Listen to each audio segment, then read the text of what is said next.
And regardless of how innocently they begin, I have qualified for senior citizen discounts for more years than I care.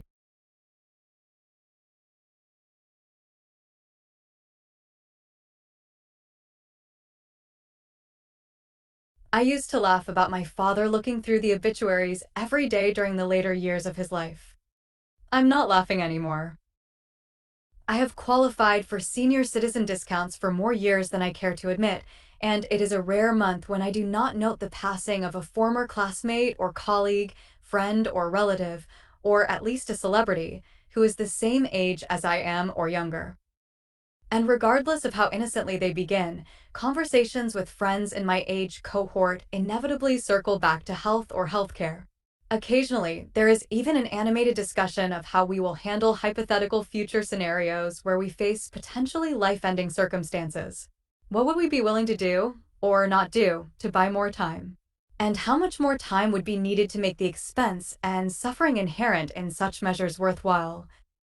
In other words, most people my age will ultimately grapple with the question of how old is old enough to die.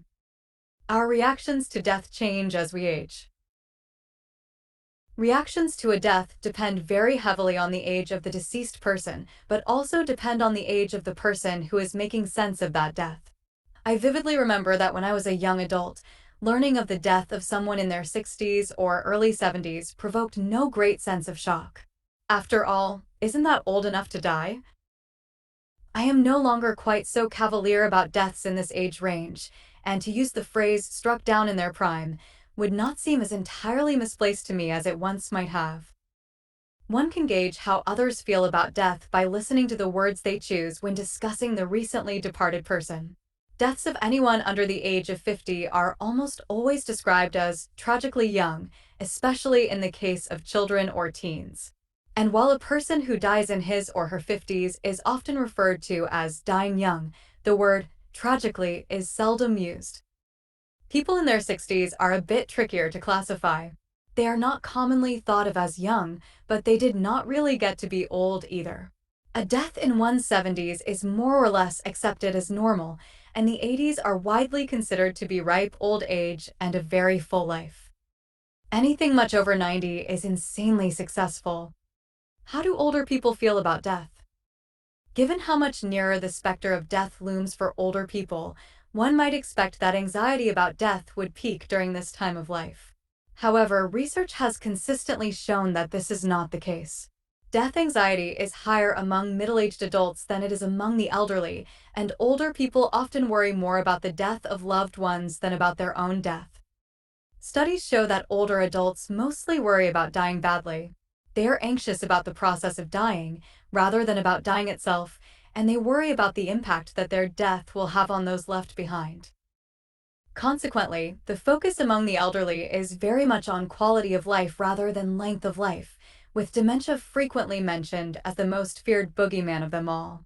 Among the very old, those over 95, there is a simple acceptance of the nearness of death as part of life, and many live day-to-day with the attitude that they are ready to die. For those who are in very poor health, death is sometimes even thought of as an escape. How life expectancy works. And so, how long can we realistically expect to live?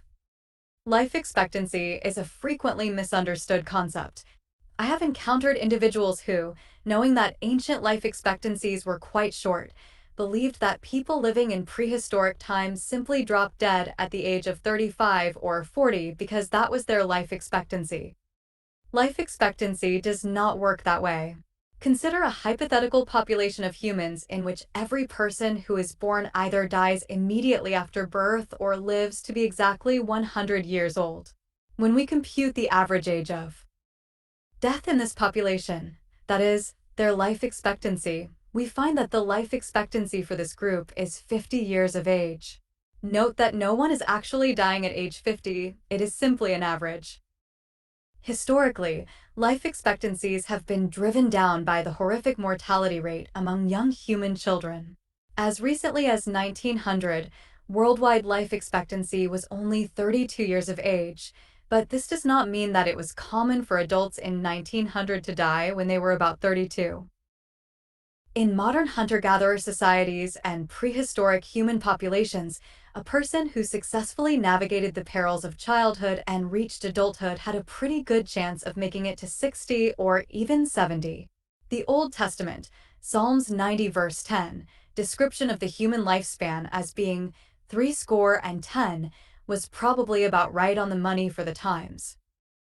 What is probably most different about modern lifespans in developed countries is the large number of individuals who live into their 80s and 90s. According to the National Center for Health Statistics, life expectancy at birth in the United States in 2021 was 73.5 for men and 79.3 for women. But the key term here is at birth. Half of the men who have reached the age of 70 will still be alive 13.7 years later, which results in a life expectancy of around 83 for 70-year-old American men.